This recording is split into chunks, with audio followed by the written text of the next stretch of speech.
This is the 6th Marine Headquarters, Cap Lejeune. We had a marvelous experience working with the Marines. They're a great bunch of people. The first year we were doing field testing with them, this is their field headquarters. We're playing war games out there, and so they're setting up their headquarters, camouflaging those things.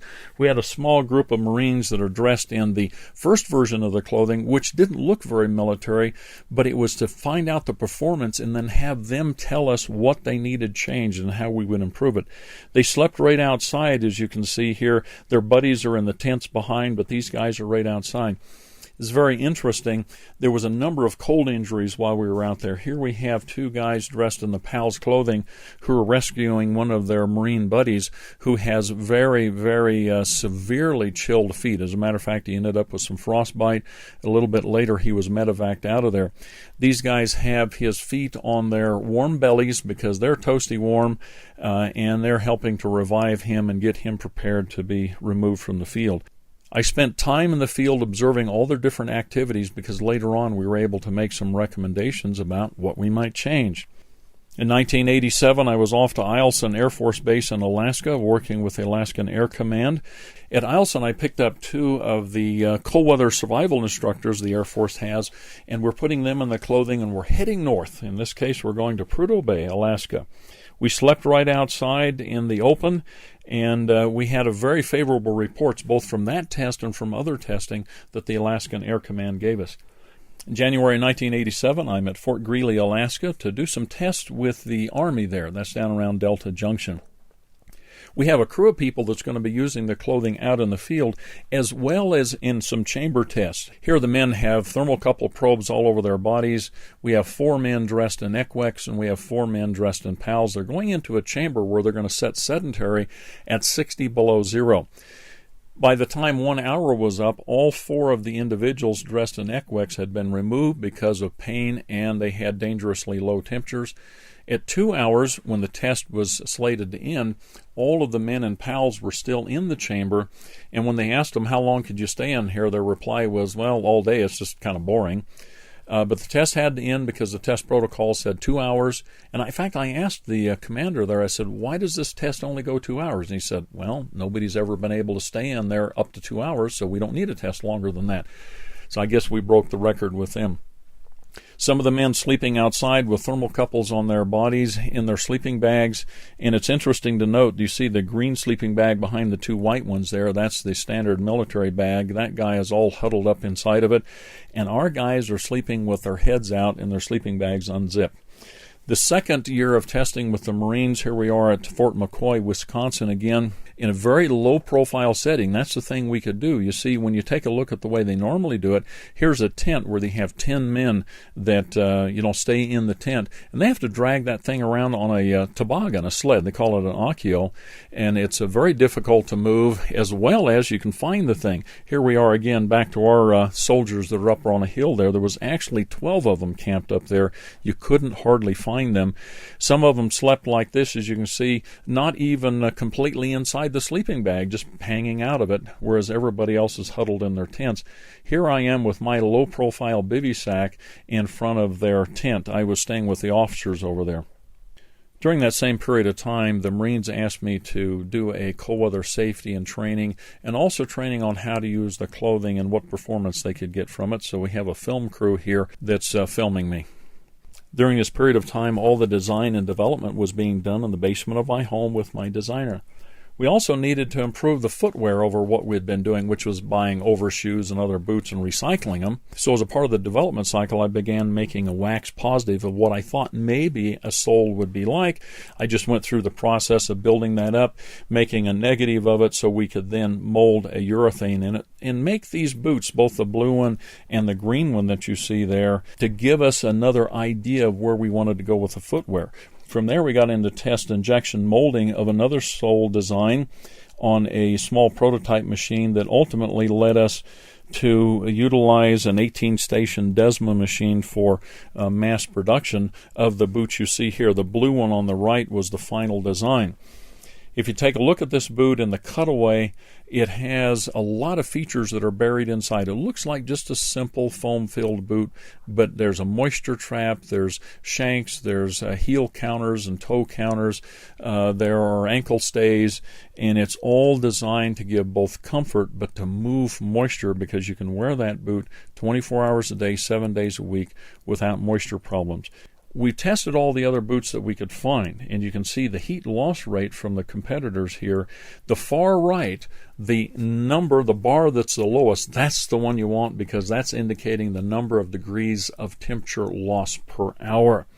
We also had to do sewing development, and during the Burlington era, the sewing partner was Russell Mills using their Russell Athletic Department. So we went through the process of learning what kind of machines, how do you put these things together, and my job was to be sure that we had the quality and performance, and their job was to figure out how to build it. So there's quite a number of people that were involved in figuring those things out in that period. One of the things I like to do is take people that are in control of certain areas and have them in the field so they understand what we're doing and why we're doing it. From Russell Mills, I took two of the guys that were the managers over the sewing division. They were from Alabama, and they saw snow on TV, but they hadn't experienced it. They came out and went snow camping with our team at 22 below zero, 3 days and 2 nights below zero the entire time. One of the things we were able to do with our little cold test box was take it to trade shows. We would set it up and literally draw crowds there as people would come around and look at some real-world testing going on before their very eyes. If you look at the temperature instruments here, you can see what's going on. The cold box is run at minus 35. The right foot, which is on the left side here, has a toe temperature of 89 degrees, which is a normal toe temperature, toasty warm, very, very comfortable. The foot temperature on the right is in the 50s, and let me tell you, that is pain. Oliver Wood was the director of photography for Die Hard 2. He said this, because on their set they were using the PALS clothing. I've worked in all weather conditions, and I can tell you that cold weather has always been my biggest fear. Since working in your outfits, I fear no more. They can send me to the North Pole, and it wouldn't worry me. Those of the crew who didn't purchase the whole outfit ended up getting the boots. It was a new experience for everyone not having cold feet. One of the guys fell through the ice, and he stayed warm in his outfit even though wet. Thanks for producing such a great product. In 1987, I had the opportunity to personally train and outfit Jim Lovell. He was the commander of Apollo 13. He was going with 2 of his buddies on a North Pole expedition, so we outfitted all of them. This is what he said after returning. His cold weather protection system, PALS clothing, unlike any other available, is capable of providing indefinite protection in the most severe cold weather known to man. Without a doubt, we'll continue to use the system on our future trips to the cold weather extremes of the world. In 1987, Burlington Industries was involved in an unfriendly takeover attempt. In the process of fending off the takeover through a leveraged buyout, they put themselves into $2.2 billion in debt, which was more than they could easily handle.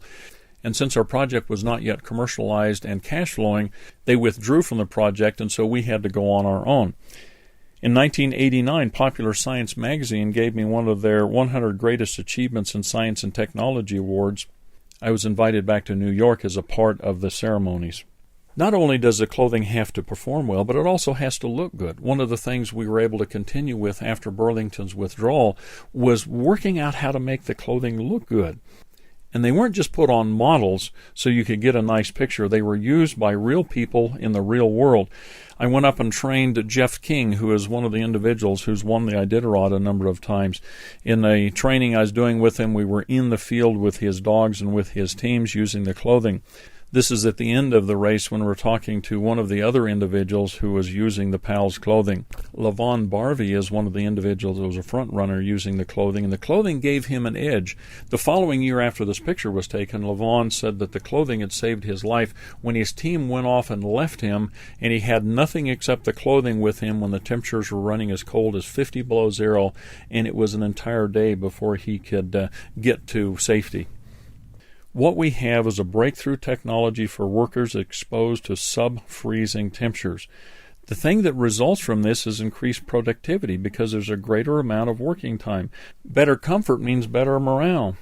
There's also less time off for cold-related sickness and injury. We did a number of tests and evaluations with industry that demonstrated this. This results in greater profitability is the bottom line, and the other thing is you have unparalleled safety. Can stay warm and dry 24 hours a day, day after day, and months at a time. When you're comfortable, you have better awareness of what's going on around you. You have lower legal and insurance problems, and you just simply have guaranteed warmth. Here's a final little thought in this area. We did some other curious experiments. Yes, the clothing is designed for the cold, but I also proved that we can use the same basic technology with some changes to protect you from heat and extreme heat. We did some testing in desert settings with thermocouples that proved that you were better off using a modified version of this clothing versus wearing a bathing suit or thin clothing. So there's all kinds of potential for the future in multiple markets. From 1991 to 2001 was the industrial training era. There were two primary classes I was teaching. One of them is Winter Safety Made Real. The other one is Winter Without Worries. A part of what you have to learn about safety is it's what you control inside of your head. During the classroom periods, as I had all these different settings out there, sometimes I would wear a sign around my neck that has a big X on it and says, "I am here." The idea is simply this: people worry about getting lost. Well, if you know that you're here, which is someplace, how can you be lost if you're always someplace? You can only be lost if you're no place. I'm never no place because I'm always someplace because I know that I'm here. I guess you follow that. You see, it's an attitude of how you look at things. It's a part of your safety. We did a lot of our training in the field in all kinds of conditions, during the day, at night, during snowstorms.